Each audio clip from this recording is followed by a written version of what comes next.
Pourquoi est-ce que la plupart des Africains découvrent les crypto-monnaies par le biais d'arnaques, notamment des Ponzi, système marketing à multiniveau? Si tu ne sais pas ce qu'on appelle un Ponzi ou un MLM, rassure-toi d'avoir regardé cette vidéo-ci. Clique juste là, j'ai fait une vidéo qui explique et qui te permet de déterminer si tu es dans un business d'arnaque ou un MLM totalement légal. Pourquoi donc est-ce que nous sommes tous dans cette logique-là? À chaque fois que tu vas rencontrer quelqu'un, il te dira « J'ai connu les crypto-monnaies parce que j'ai investi dans une activité en ligne et je me suis fait voler. » Et rassure-toi, j'en fais partie également. Mon aventure commence dans les crypto-monnaies en 2016 parce que j'ai investi dans une activité qu'on appelait à l'époque Beyond Push qui m'a arnaqué et a transformé notre argent en crypto-monnaie. C'est de là que tout part. Et je pense que pour plusieurs, c'est la même chose. Donc, dans cette vidéo, je vais essayer de répondre à cette question de façon très brève. Donc, si tu ne me connais pas encore, je suis Jocelyn Ngwanga, technicien en réseau de sécurité informatique et investisseur dans les crypto-monnaies depuis 2016. Dans ces vidéos, je partage avec toi mon expérience, qu'elle soit bonne ou mauvaise, afin que toi aussi tu puisses profiter pleinement de ce bull run-ci.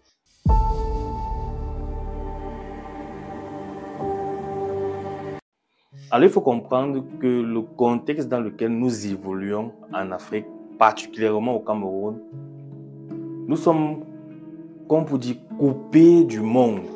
Coupés du monde, quand on parle en termes de finances, en termes d'investissement, nous prenons généralement pour modèle l'agriculture, l'élevage. Je ne dis pas que c'est mauvais, ce sont des bonnes choses.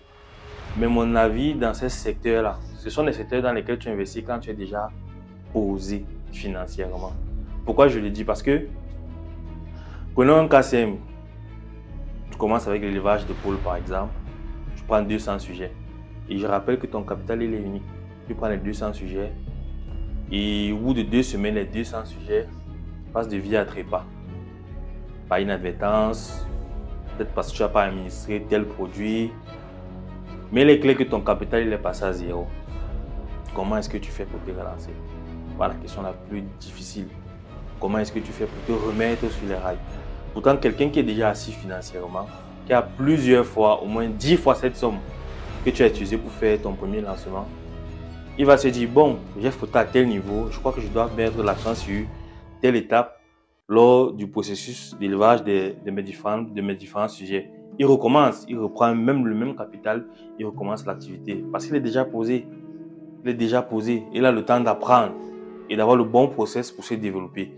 Maintenant, étant étudiant ou élève même encore, l'idée qui prône dans nos têtes, quand tu as le bac, c'est... Bon, généralement, je vais parler, comme je dis, je parle uniquement du Cameroun. Quand tu as le bac, il y a 2 cas de figure, je pourrais même dire 3 cas de figure. Premier cas de figure, tu es dans une famille plutôt bien placée. Donc, on attend juste le bac pour t'octroyer un concours, une position dans une entreprise à la place. Ou encore, même deuxième cas de figure, tu as le bac. La famille sait déjà ce qu'on va faire de toi. Soit on va t'envoyer en Europe, on te paye des études dans une belle université de la place. Et par la suite, tu as déjà ta position dans une structure. En fait, tu vas travailler dans un bureau. Tu vas te lever le matin à 6 h, t'apprêter à aller au travail. 18 h, tu rentres, tu es fatigué, tu manges, tu dors. Voilà la routine dans laquelle tu vas être. Mais il y a le troisième cas qui nous concerne nous.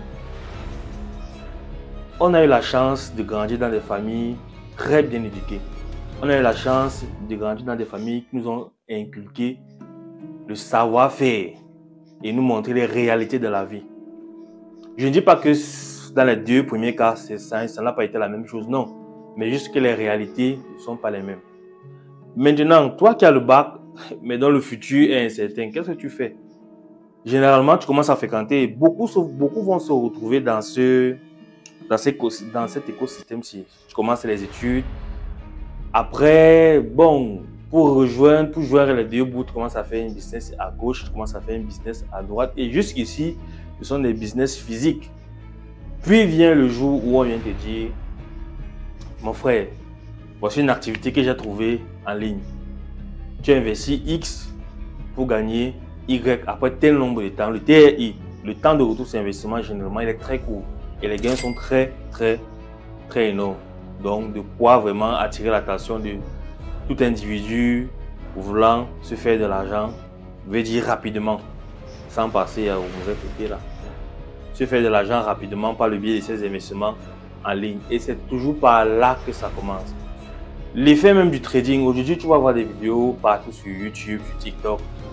Viens faire ma formation en trading, je suis fort en trading. Mais en réalité, ces gens se font de l'argent via des formations qu'ils vont vous donner. Mais généralement, jamais par le trading. Ceux qui font de l'argent sur le trading ne font pas tellement de publicité pour faire des vidéos. Ils n'ont pas le temps. Ils sont concentrés sur les écrans à se faire de l'argent. Alors, on te présente cette activité en ligne. Directement, tu es prêt à mettre de l'argent, surtout que les sommes de départ sont souvent très minimes. On va te parler peut-être de 10 $, 20 $, 15 $, donc des sommes allant de 10 000 à 25 000 francs CFA, parfois 30 000 quand c'est élevé. Naturellement, ils ont ce qu'ils appellent des packs plus élevés si tu veux gagner plus. Mais le process est fait de telle en sorte que tu vas gagner progressivement. La part du gain va te faire prendre plus de positions. Tu vas donc commencer à investir au fur et à mesure. Si vous remarquez, tous ces business ont une roadmap très similaire. Comment ça a fonctionné? L'activité peut faire 1 an, 2 ans, voire même 3, pourquoi pas 4. Si les rendements sont faibles, pour que l'activité perdure sur le temps. Après un moment donné, on va vous dire l'entreprise a quelques problèmes avec les paiements en ligne, on a peut-être la carte Visa, que sais-je. Ensuite, on va vous dire, on a transmis votre argent en crypto-monnaie. Voilà là où la plupart vont comprendre pour la première fois le mot crypto-monnaie. Essayez de faire un sondage. Vous allez voir les gens dehors. Est-ce que tu investis dans la crypto-monnaie? Non, ça c'est l'arnaque, je ne peux pas investir là-bas. Tu connais la crypto-monnaie, pardon. J'ai mon frère qui a fait ça l'année passée. On a volé tout son argent. Parce que vous confondez. Ces activités prennent le mot crypto-monnaie, l'expression Bitcoin, associé à leurs activités frauduleuses pour en faire ce qu'ils viennent vous donner.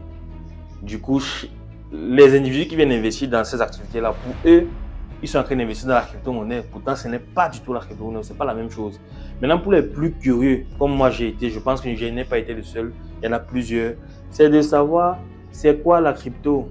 À partir de là, tu vas tomber sur des vidéos claires qui expliquent les avantages, les inconvénients de pourquoi il faut investir, de pourquoi il ne faut pas investir, quels sont les risques que tu cours en investissant dans la crypto-monnaie, quels sont les avantages. Mais rassurez-vous, dans l'investissement en ligne, dans l'investissement long terme, que ce soit sur les indices, les actions, les crypto-monnaies, on gagne toujours sur le long terme.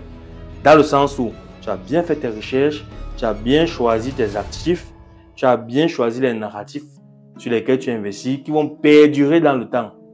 Parce qu'à chaque cycle, il y a un narratif de ceux qui souvent qui meurent et les cryptos qui ne vont jamais revenir au prix auquel on a connu d'antan. Donc, ici, nous ne sommes pas encore ouverts.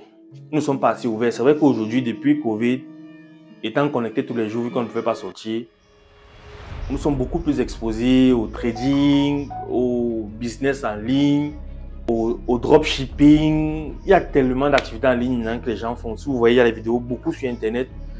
Comment acheter en Chine, comment vendre en Chine, comment acheter tel produit ici, comment reconnaître le bon fournisseur. Bref, c'est maintenant que tout ça se fait ici en Afrique. En Occident, c'est pas ça, c'est là depuis. Moi, j'ai connu le dropshipping en 2016. Il n'y avait pas encore de vidéos sur le dropshipping énormément comme on le voit aujourd'hui. Et j'ai connu le dropshipping pourquoi? Parce que, voici la question, comment gagner de l'argent en ligne? 2016. 2015-2016. Comment gagner de l'argent en ligne? Peut-être c'est parce que je suis informaticien. Parce que nous tous, en tant qu'informaticiens, on est toujours là à faire des recherches sur plusieurs choses. Et on peut tomber sur 1, 2, 3 vidéos. Pour ceux qui ne sont pas connectés à ces outils-là, ceux qui sont dans d'autres secteurs d'activité, ne voyez pas la chose comme nous, on va la voir. Il est temps pour nous de se réveiller et de toucher du doigt d'autres secteurs d'activité que ce qu'on en a l'habitude de faire au jour le jour. Il faut oser faire le pas. Ose, mon Afrique.